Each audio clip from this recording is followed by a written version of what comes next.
I Jungkook দাঁড়া তো। আচ্ছা তুই জাতীয় সঙ্গীত ইংলিশে গাইতে পারবি? অবশ্যই স্যার, কেন পারবো না। ইংলিশে তো আমি একদম পাকা, মানে একেবারে পণ্ডিত। কোনো কিছু ইংলিশে বলা তো আমার জন্য কোনো ব্যাপারই না। আর জাতীয় সঙ্গীত তো কিছুই না। তাই নাকি? তাহলে তো ভালোই। তাহলে এবার জাতীয় সঙ্গীতটা ইংলিশে শোনা আমাদেরকে। Okay sir.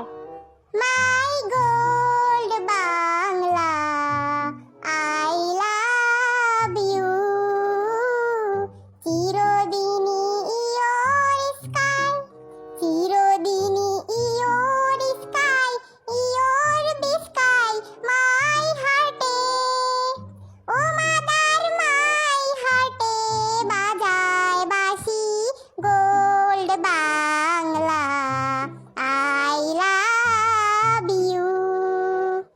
ও মাদার ফাগুনে তোর ম্যাঙ্গোর বনে সেন্টে মেন্টাল করে